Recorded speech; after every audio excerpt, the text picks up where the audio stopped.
So I come down here. My intent was to come down to the river, play a few flute melodies for you. I get here and I'm just getting ready to set up. And as you can hear, the whole Hutterite colony that lives probably about 3 miles from where I am right now, the Hutterite colony decided to bring all the children in a busload and 2 vans and come swimming. My flute playing didn't go over like I was hoping it would, but the kids are having fun, right? It's all about the kids. It's all about the kids. They are having a blast though. Oh my goodness. There's got to be, it's a fairly large Hutterite colony. I think there's probably 30 some, maybe 40 kids in the river. Some are on the bank, some are in the water, some are on the sand.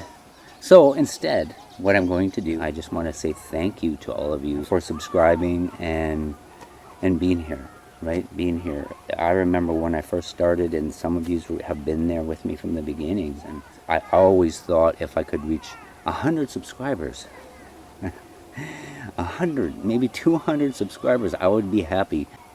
I don't put it onto the channel, but there are days where I just go and sit out in the trees or walk through the trees and up the game trails, down the game trails, and I talk to them, right? I know they're there because they'll let me know either as soon as I get in, I will hear a foot stomp, or, 5 minutes in, I'll hear a wood knock. And that's, for me, that is them letting me know that they're there, right? And I will just talk to them. Just like I'm speaking to you, I talk to them about what I'm doing, why we're doing it, that I'm speaking for them. They have to help me show the beauty of their species, right? Because they are not these monsters. They're not these horrible things that are out in the woods. One of my biggest reasons for doing this too is my family and myself, because all the experiences we've ever had have been positive, good. There's been some pretty amazing spiritual experiences with them. Sure, there may be one in a bunch that's rowdy or a rogue, angry, but I think they know enough, they know better than to cause problems with us, with humans. It's not in their species to cause problems and draw attention to themselves. It's always been about staying hidden and quiet and being left alone, right? And I think it's the encroachment of people, of humans, into their territories and stuff, that you're getting some, and there's not a lot of it, but you're getting some of the negative responses, maybe reactions to it, because they, where are they going to go, right? If we take over everything and destroy everything, knock everything down, what's left for them, right? And I think eventually, like, if we don't stop, they may fight for their survival or retreat some more, which is all they've been doing, is just retreating, right? Staying hidden. Boy, they're sure having fun over there.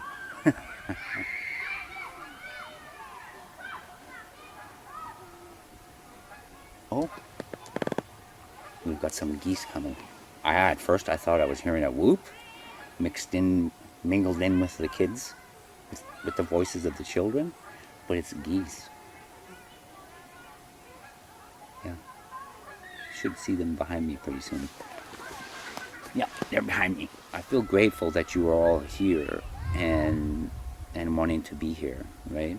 I know there's a lot of, there's a lot of talkers out there. They're good. I mean, they could sell you, instead of the car, they could sell you the tire off that car, right? There's quite a few of them. They're good talkers.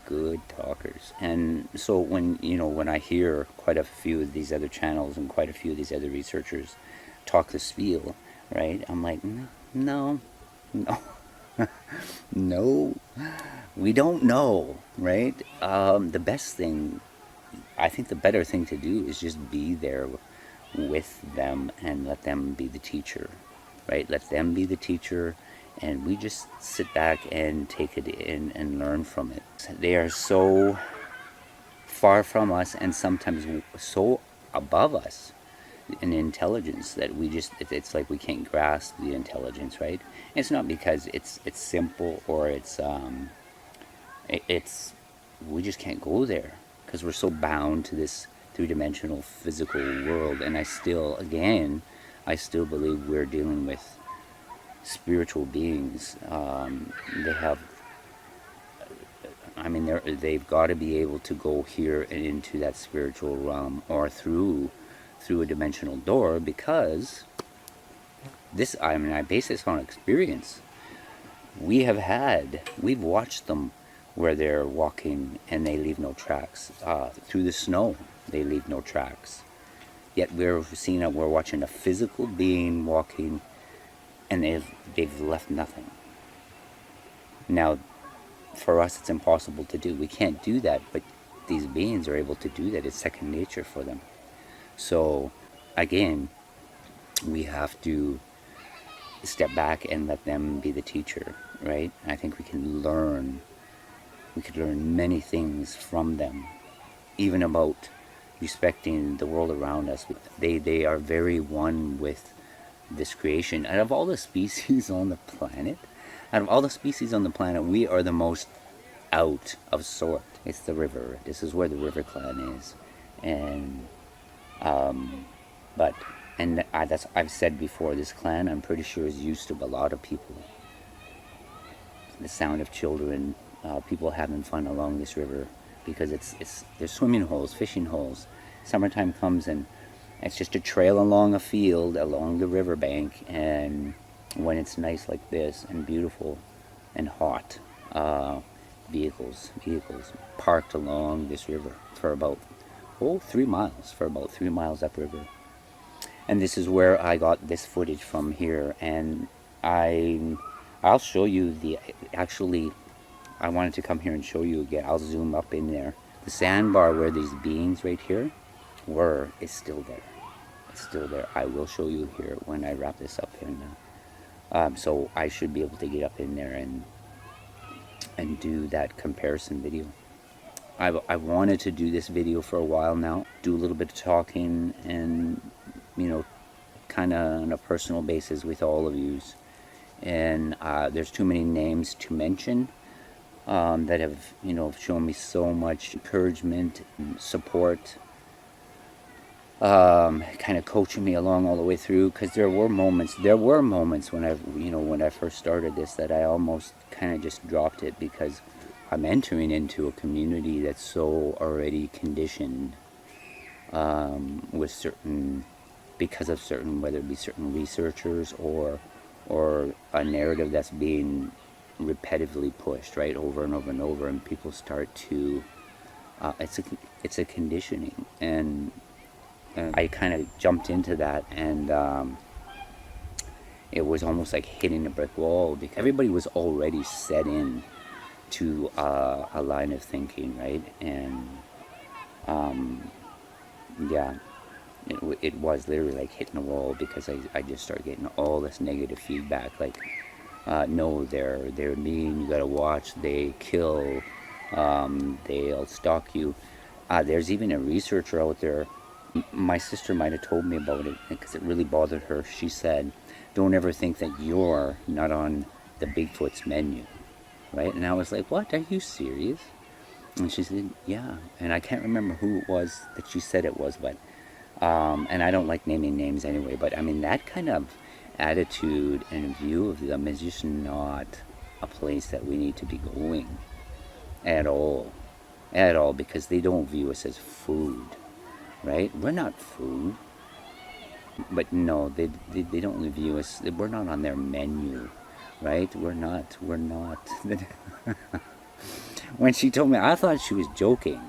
I literally thought she was just teasing me, and she said, no, this researcher said this, right? He said it. And I said, okay, well, that's not, we don't need to be going in that direction, right? None of us need to be going that. Can you imagine if I was thinking in that way, going out to where they are, with, what that would do to mine and theirs relationship, or the fear factor, right? I would be filled with fear. Okay, well, oh my God, they could just eat me, right? Maybe I am on the menu. And if I walked into these places with that kind of mentality, with that kind of with that line of thinking, where, I would get nothing.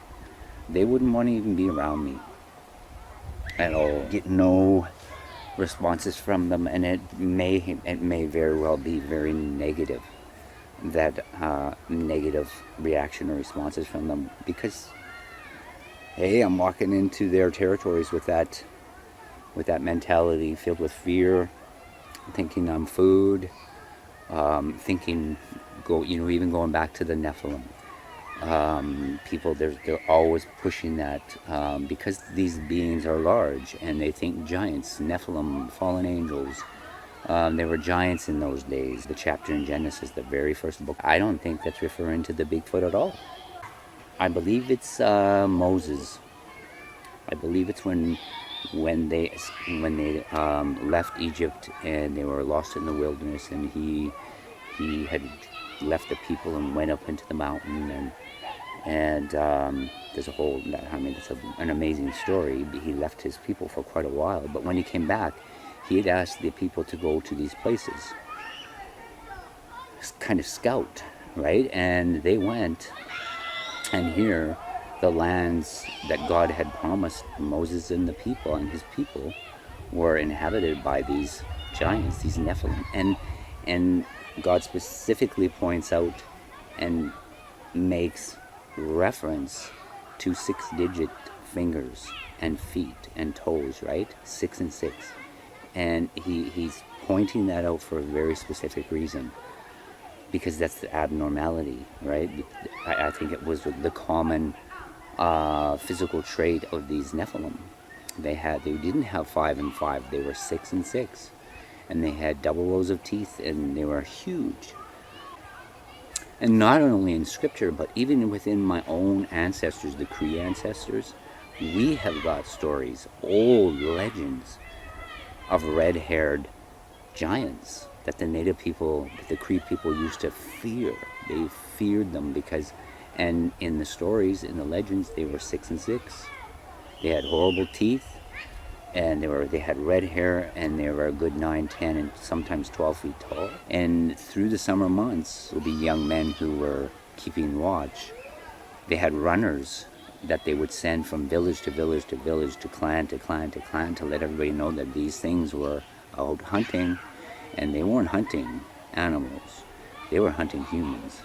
They were cannibals, they craved human flesh, and the native people were just terrified of them. And my mother tells me a story that she heard from her great-grandmother. You see Sasquatch, he's 5 and 5. Their nature isn't cannibalistic. They aren't here to terrorize humans. They're gentle giants. Their nature is to stay hidden, stay quiet, stay out of. They don't want the drama, right?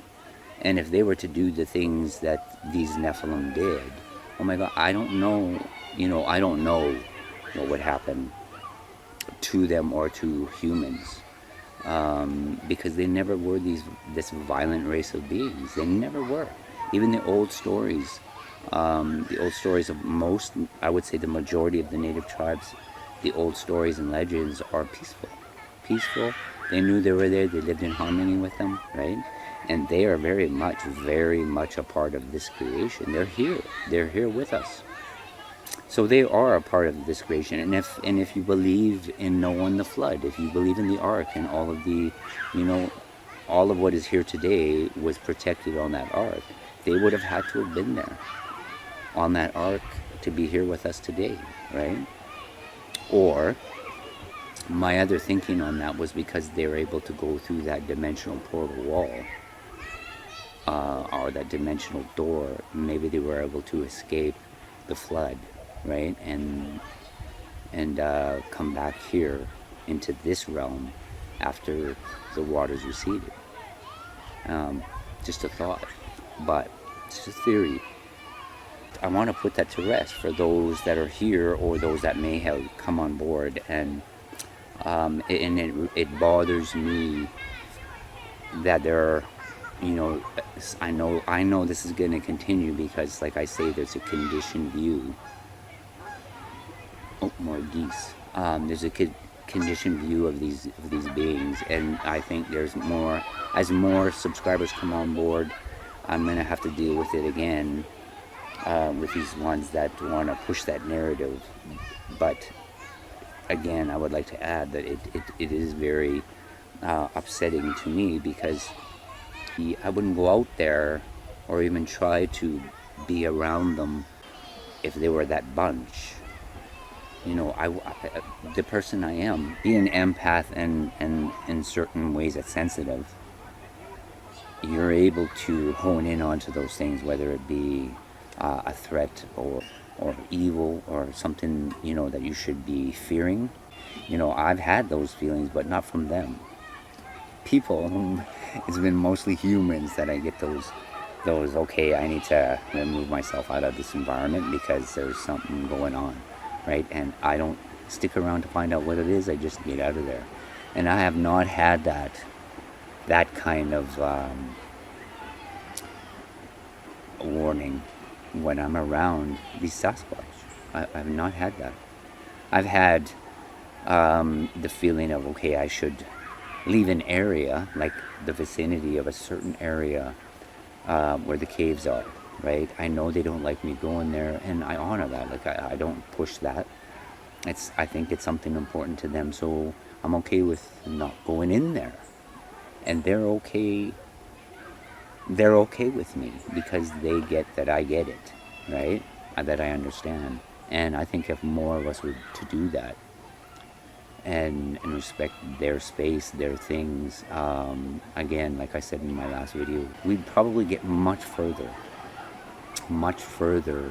with the research. Boy, those kids are having a blast. They're about a half a mile upriver. I don't want to film them because that's their space, and that's people I don't know. But yeah, they're about a half a mile upriver, and this water carries sound. It's amazing. If you've ever been near a lake or a river, you can hear sounds a long ways upriver coming from upriver. The water just brings the sound to you, and it sounds like these kids are just maybe a quarter of a mile from me, but they're a good half a mile upriver, and lots of them. Yeah, they're having fun.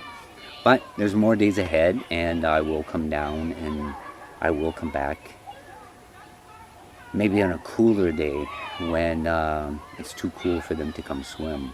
I'll stop rambling, and but I just wanted to do this little thank you video, and thank you all for your support and your wonderful comments, and just for being here. When we decided to do this, like it was my sister, her and I, we sat for many days and talked about this channel, and that we need to.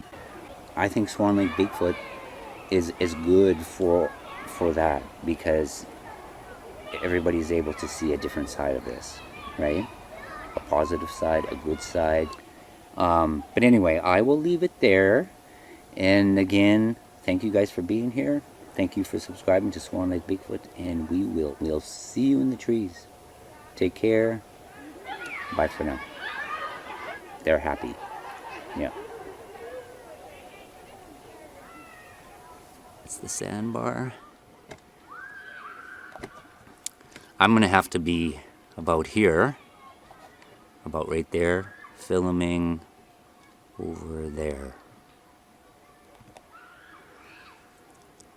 in and around there somewhere. I'll know better once I get to where I need to be to get this size comparison video figured out.